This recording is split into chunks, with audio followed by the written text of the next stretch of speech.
Hello everyone. आज के इस वीडियो में हम बात करने वाले हैं आईपीओ के लिए आई एक नई गाइडलाइन के बारे में। जो भी आईपीओ अप्लाई करता है तो उनके लिए एक बहुत ही अच्छी खुशखबरी आ रही है, क्योंकि आरबीआई की तरफ से एक नई पॉलिसी निकाली गई है जिसमें 25 लाख रुपए तक का लोन मिलेगा सिर्फ और सिर्फ आईपीओ अप्लाई करने के लिए। लेकिन आरबीआई की तरफ से जो आईपीओ फाइनेंशियल लिमिटेशंस को बढ़ाया गया है, इसका असर कब से दिखेगा, कब से लागू की जाएगी और किस किस को इसका फायदा होने वाला है, तो इन सभी बातों को पर डिटेल से बात करेंगे। तो आप जरूर वीडियो के अंत तक बने रहें। आज का ये वीडियो सभी आईपीओ अप्लाई करने वालों के लिए इंपॉर्टेंट रहने वाला है। तो दोस्तों, जो रिजर्व बैंक ऑफ इंडिया मतलब कि आरबीआई के जो गवर्नर हैं संजय मल्होत्रा, इन्होंने हाल ही में एक मॉनेटरी पॉलिसी कमेटी मीटिंग बुलाई थी और इसी मीटिंग के अंदर कई सारे अहम फैसले अपने सुना दिए थे। तो दोस्तों, ये आप देख सकते हैं एनडीटीवी की तरफ से एक आर्टिकल यहां पर निकाला गया था और इसी आर्टिकल के माध्यम से आप सभी अपने कंफ्यूजन क्लियर भी कर पाएंगे। तो जैसा कि आप देख सकते हैं दोस्तों, रिजर्व बैंक ऑफ इंडिया ने बुधवार को कंपनियों और व्यक्तियों के लिए बैंक ऋण को अधिक सुलभ बनाने के लिए कई बड़े बदलाव कर दिए हैं। मतलब दोस्तों, जो लोन्स वगैरह दिए जाते हैं बैंक की तरफ से, वो भी कंपनियों और अपने जैसे आम व्यक्तियों को, तो वो यहां पर दोस्तों अब सुलभ और सरल तरीके से यहां पर बदलाव किए गए हैं और इनकी घोषणाएं कर दी गई हैं। केंद्रीय बैंक ने बैंकों को यहां पर भारतीय कंपनियों द्वारा अधिग्रहण के लिए वित्त पोषण की अनुमति देने का निर्णय लिया है और साथ ही शेयरों और ऋण प्रतिभूतियों में बदले ऋण देने की प्रतिबंधियों की यहां पर ढील दी है। मतलब दोस्तों, यहां पर जो आप शेयर्स वगैरह हैं और जो ऋण प्रतिभूति हैं, तो उनके बदले में ही अब यहां पर आपको कर्जा वगैरह यहां पर दी जाएगी और कुछ ढिलाई भी यहां पर कर दी है और भी अच्छी तरीके से। जैसा कि आप देख सकते हैं, मौद्रिक नीति समिति मतलब दोस्तों एमपीसी, जो यहां पर बैठक बुलाई गई थी गवर्नर संजय मल्होत्रा की तरफ से, तो उन्होंने इस मीटिंग के अंदर कहा था कि आरबीआई अधिग्रहण के लिए ऋण उपलब्ध कराने में बैंकों के मदद के लिए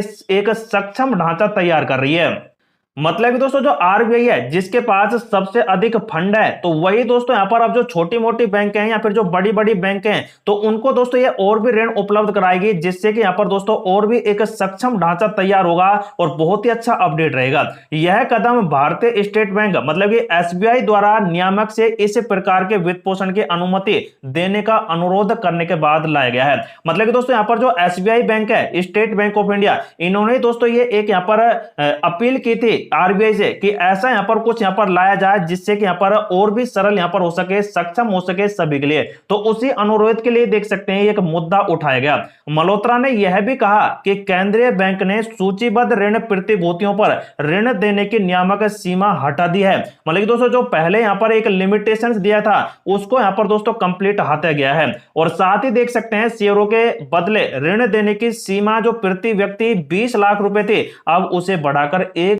पे कर दिया गया है। तो ये तो दोस्तों सिर्फ और सिर्फ जो यहाँ पर शेयर्स होते हैं, स्टॉक्स होते हैं, तो उनके लिए ये लिमिटेशन बढ़ाई है 20 लाख रुपए से 1 करोड़ रुपए की, जिसे दोस्तों यहाँ पर अप्लाई कब करना है और कैसे नहीं करना है उसे यहाँ पर आगे जानेंगे। जैसा कि आप देख सकते हैं, आईपीओ वित्त पोषण के लिए सीमा 10 लाख रुपए से बढ़ाकर 25 लाख रुपए प्रति व्यक्ति कर दी गई है। तो दोस्तों, जो आईपीओ अप्लाई करते हैं तो उनके लिए देख सकते हैं यहाँ पर जो पहले 10 लाख रुपए का लोन दिया जाता था, तो वो अब बढ़ाकर 25 लाख रुपए कर दिया गया है। और 1 अक्टूबर 2024 से प्रभावी यह परिवर्तन विशेष रूप से उच्च निवल मूल्य वाले व्यक्तियों मतलब कि जो एचएनएनआई होते हैं, तो उनको ये सार्वजनिक पेशकश में बड़ी राशि के लिए आवेदन करने में मदद मिलेगी।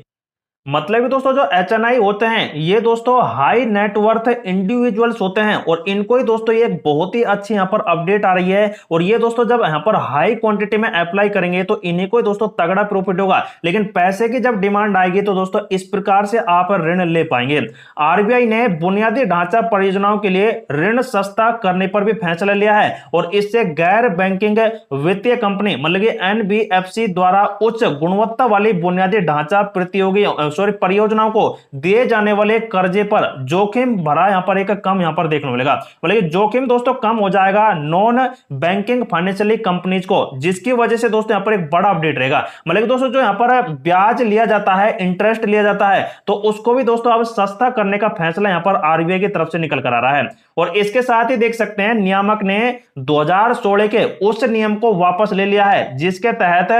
10,000 करोड़ रुपए से अधिक के बैंक ऋण वाले बड़े कर्जदारों को ऋण देने में से मना कर दिया है और इससे प्रणाली में समग्र ऋण उपलब्धि में वृद्धि होने की उम्मीद है। मतलब कि दोस्तों जो पहले 10,000 करोड़ का आप लोन ले सकते थे इन सभी के लिए, तो दोस्तों अब उस पर अब पूरी तरह से मना कर दिया है आरबीआई ने और अब आप 10,000 करोड़ का कर्जा नहीं ले पाएंगे। लेकिन अब 10,000 को तोड़कर दोस्तों जब 25-25 लाख रुपए एक करोड़ रुपए में बदल दिया जाएगा तो दोस्तों आम व्यक्ति भी इसको यहां पर अफोर्ड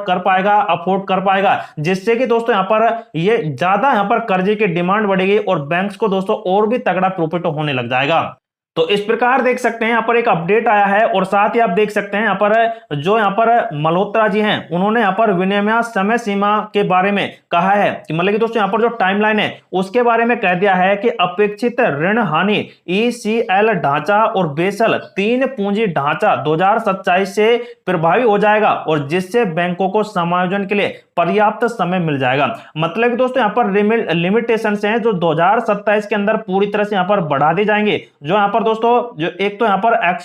एक्सपेक्टेड क्रेडिट लॉस होते हैं उसके फ्रेमवर्क को यहाँ पर दोस्तों अब बढ़ा दिया जाएगा और अब यहाँ पर 2027 से इसे लागू कर दिया जाएगा। तो 2027 में किस मंथ को और किस डेट को यहाँ पर ये लागू किया जाएगा इसका अभी तक यहाँ पर कंप्लीट डिटेल नहीं आया है। तो दोस्तों ये यहां पर देख सकते हैं आईपीओ के लिए एक बहुत ही अच्छा अपडेट था और आप देख सकते हैं विशेषज्ञों ने यह भी कह दिया है कि आरबीआई के निर्णयों का उद्देश्य बैंकों द्वारा अधिक ऋण देने के प्रोत्साहन करना, कॉर्पोरेट अधिग्रहणों का समर्थन करना और आईपीओ भागीदारी को यहां पर बढ़ावा देना है और बुनियादी ढांचे और व्यापार विकास के लिए धन उपलब्ध के लिए एक अधिक आसान यहां पर बनाना है। तो दोस्तों जो आईपीओ यहां पर अप्लाई करते हैं तो उनके लिए तो काफी अहम बात ये यहां से निकल कर आ रही है जो एक बहुत ही अच्छा अपडेट है। लेकिन दोस्तों मेन बात आती है कि बैंक से यहां पर कौन कौन सी यहां पर ये कर्जा वगैरह देंगे, वो भी सिर्फ और सिर्फ आईपीओ अप्लाई करने के लिए। तो आप देख सकते हैं मनी कंट्रोल की तरफ से दोस्तों आप देख सकते हैं ये एक आर्टिकल छापा गया है और इस आर्टिकल अनुसार भी आप देख सकते हैं। तो जैसा कि आप देख सकते हैं क्रेडिट फ्लो बढ़ाने के लिए आरबीआई ने जो यहाँ पर ढील दी है उसके अंदर देख सकते हैं मैंने ये सभी अपडेट वैसे दे दिए हैं। जैसे कि आप देख सकते हैं यहाँ पर 20 लाख से 1 करोड़ कर दिया गया है आईपीओ के लिए और यहाँ पर सॉरी ये तो शेयर के लिए है, लेकिन आईपीओ के लिए देख सकते हैं यहाँ पर 10 लाख से बढ़ाकर 25 लाख रुपए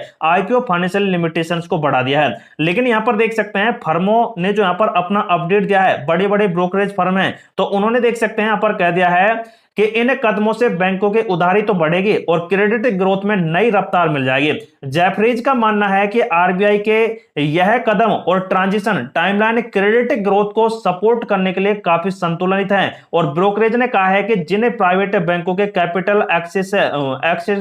मजबूत है तो इससे यहां पर बदलाव का अधिक फायदा मिलेगा। और जैसा कि आप देख सकते हैं जेफरीज ने अनुमान लगाया है कि HDFC bank, axis bank, ICI bank को अपनी टॉप पिक्स यहां पर बताया है और जो पीओसी बैंकों में आती हैं वो एसबीआई को प्राथमिकता इन्होंने दी है। तो ये बैंक दोस्तों सबसे ज्यादा लोन देंगे इस वाले फील्ड में जो आईपीओ अप्लाई करने या फिर शेयर्स के वगैरह में होने वाले हैं। तो अब दोस्तों जब नोमोरा की भी एक यहाँ पर रिपोर्ट आ रही है जेफरीज की सहमति के अनुसार कि यहाँ पर जो फाइनेंशियल ईयर 2026 होगी वो 12% से बढ़ जाएगी। इनकी यहाँ पर दोस्तों जो